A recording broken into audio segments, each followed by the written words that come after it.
ఈరోజు మామిడికాయ రైతులు ఎంత ఇబ్బంది పడుతున్నారు. అదేవిధంగా ప్రతి ఒక్క రైతు ఈరోజు ఈ పెట్రోల్ డీజిల్ లేక వాళ్ళు ఇబ్బంది పడుతుంది జరుగుతుంది. ఆటో వాళ్ళు ఇబ్బంది పడుతున్నారు, ట్రాక్టర్ వాళ్ళు ఇబ్బంది పడుతున్నారు, చిన్న చిన్న రోజువారీ పనులు చేస్తున్న వాళ్ళందరూ గారు ఇబ్బంది పడే పరిస్థితి ఉంది. ఇప్పటికైనా ప్రభుత్వం సిగ్గు తెచ్చుకుని ఏదైతే ఈ సమస్య ఉందో వెంటనే పరిష్కరించాలని చెప్పిన వైఎస్ఆర్ కాంగ్రెస్ పార్టీ మేము అందరం డిమాండ్ చేస్తున్నాం. ఈరోజు తూర్పు నియోజకవర్గంలో ఏదైతే డీజిల్ లేని ఒక ఆటో బండి కానివ్వండి, జీపు కానివ్వండి, మీకు ఎప్పటికన్నా అవి చూసైనా ప్రజానికం కష్టాలు చూసైనా మీరు సిగ్గు తెచ్చుకోవాలని చెప్పని ఈరోజు మా నిరసన కార్యక్రమం. మీరు కనుక చర్యలు కనుక తీసుకోకపోతే తప్పకుండా వైఎస్ఆర్ కాంగ్రెస్ పార్టీ ఆధ్వర్యంలో మీరు ఈ సమస్య పరిష్కరించేదాకా, మీకు బుద్ధి వచ్చేదాకా ప్రజల పక్షాన పోరాటం చేస్తామని అందరూ చెప్తూ సెలవు తీసుకుంటాం.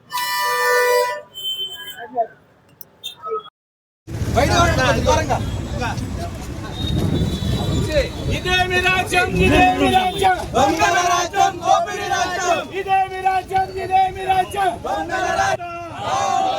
డౌన్ డౌన్ కూటమి ప్రభుత్వం, డౌన్ డౌన్ కూటమి ప్రభుత్వం, డౌన్ డౌన్ కూటమి ప్రభుత్వం, డౌన్ డౌన్ కూటమి ప్రభుత్వం.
కూటమి ప్రభుత్వం అధికారంలోకి వచ్చిన తర్వాత నుంచి కదా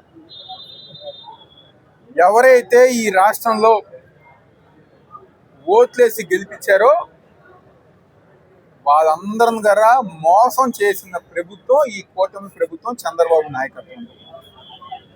ఎప్పుడైతే అధికారంలోకి వచ్చారో ఆ రోజు నుంచి సామాన్యులు ఎవరైతే ఉన్నారో వాళ్ళందరూ గారా ఇబ్బంది పడి బాధపడే పరిస్థితిలో ఈరోజు ఈ రాష్ట్రంలో ప్రజానికం ఉన్నారు. రైతు ఎవరైనా ఒక్కళ్ళైనా ప్రజానికం కష్టాల గురించి ఏ ఒక్కరైనా ఆలోచిస్తున్నారా అని చెప్పని ఈరోజు వైఎస్ఆర్ కాంగ్రెస్ పార్టీ మేము అందరం గారు క్వశ్చన్ చేస్తున్నాం. మీ జల్సాలకి, మీ డబ్బా కొట్టు రాజకీయాలకి, మీ సెల్ఫ్ డబ్బా అవార్డుల కోసం ఈరోజు మీరందరూ ఉన్నారు. కానీ పేద ప్రజానికం కోసం, సామాన్య ప్రజానికం కోసం ఎవరైనా వాళ్ళ బాధలు పట్టించుకుంటున్నారని చెప్పిన సందర్భం. మీకు నిజంగా మిమ్మల్ని ఏ రకంగా బూతులు జరుగుతున్నారో మీకు తెలుసుకోవాలనుకుంటే ఒక పెట్రోల్ పంప్ దగ్గర చంద్రబాబు నాయుడు గారినో లేకపోతే పవన్ కళ్యాణ్ గారినో లోకేష్ గారినో చూసుకోమని చెప్పండి. జీవితంలో వాళ్ళు వినలేని బూతులు ఈరోజు మిమ్మల్ని ప్రజానికం తిడుతున్నారని చెప్పని మీరు ఆ విషయం తెలుసుకోవాలని చెప్పిన సందర్భం. జగన్మోహన్ రెడ్డి గారు పరిపాలించారు 5 సంవత్సరాల్లో. ఏ రోజన్నా ఇలాంటి ఇబ్బంది వచ్చిందా? కరోనా లాంటి కష్టకాలంలో కూడా ఏ రోజన్నా ఎవరైనా ఇబ్బంది పడ్డారా? మీది 40 సంవత్సరాల అనుభవం అంటారే, మా 5 సంవత్సరాలు జగన్మోహన్ రెడ్డి గారు పరిపాలన చూసి పరిపాలన ఎలా చేయాలో నేర్చుకోమని చెప్పని ఈరోజు ఆ కూటమి నాయకులు మీ అందరం గారు చెప్తున్నారు. ఎప్పటికైనా మీరు మీ తప్పులుగానే ఉంది, మీ చేతకానితనం తెలుసుకుని ప్రజానికానికి ఈ డీజిలు పెట్రోలు దొరికే విధంగా మీరు చర్యలు తీసుకోవాలని చెప్పారు. ఏదో ఎక్కడ కడితే ఏం మాట్లాడుతున్నారు? 500 కొట్టించిన వాళ్ళు 1000 రూపాయలు కొట్టించుకుంటున్నారు, రేషన్గా ఇవ్వాలని చెప్పని మాట్లాడుతున్నారు. అసలు బంకుల్లోనే డీజిల్ పెట్రోల్ లేకపోతే ఏం కొడతారు? చూసాం కదా, బంకుల్లో నో స్టాక్ బోర్డు ఉంది. ఇలాంటి నీచమైన పరిపాలన నాకు తెలిసి ఆంధ్రప్రదేశ్ రాష్ట్రంలో ఎప్పుడు కూడా జరగలేదు, జరగదు కూడా. రేషన్ కోసం మహిళలు లైన్లో నుంచున్నారు, మొన్నదాకా గ్యాస్ కోసం లైన్లో నుంచున్నారు. ఈరోజు పెట్రోల్ డీజిల్ కోసం దాదాపుగా 4-5 రోజుల నుంచి మొత్తం ప్రతి బంకు దగ్గర ప్రజానికం బారులు తీరి వీటి కోసం లైన్లో నుంచోవడం జరిగింది, పెట్రోల్ కోసం, డీజిల్ కోసం. ఈరోజు తూర్పు నియోజకవర్గ ఆధ్వర్యంలో ఏదైతే ఈ కూటమి ప్రభుత్వం వైఫల్యం చెందిందో నిరసనగా ఎవరైతే సామాన్యులు ఉంటారో ఆటో సోదరులు పాపం డీజిల్ లేక ఇబ్బంది పడుతూ వాళ్ళు ఛార్జీలు లేకుండా ఎవరైతే రోజువారీ దీని మీద ఆధారపడి ఉన్న ఆటో డ్రైవర్లు ఉన్నారో ఈరోజు వాళ్ళు ఇబ్బంది పడుతున్నారు. ఆ ఆటోని కానివ్వండి, జీపు కానివ్వండి లాగుతూ మా ఒక నిరసన తెలియజేస్తూ ఈరోజు రాష్ట్రంలో చంద్రబాబు నాయుడు ప్రభుత్వం ఎంత చేతకాని ప్రభుత్వం అంటే ప్రజానికానికి పెట్రోల్ డీజిల్ గారా ఇవ్వలేని పరిస్థితిలో ఈరోజు ఈ కూటమి ప్రభుత్వం ఉంది.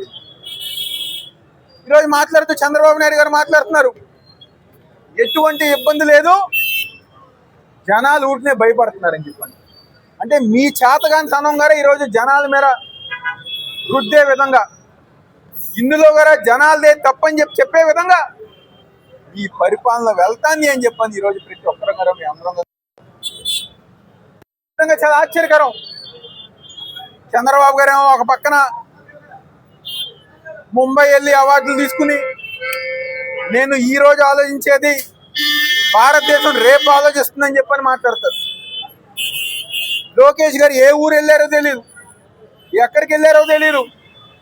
ఆయన ఒక పక్క ఆయన తిరుగుతున్నారు, మంత్రులేమో సింగపూరు ట్రిప్పుకి ఎందుకు వెళ్ళారో అది తెలీదు, సింగపూర్ వెళ్ళి ఏం చేశారో తెలీదు, ఏం నేర్చుకున్నారో తెలీదు. మంత్రులందరూ సింగపూర్ ట్రిప్పులు తిరుగుతున్నారు.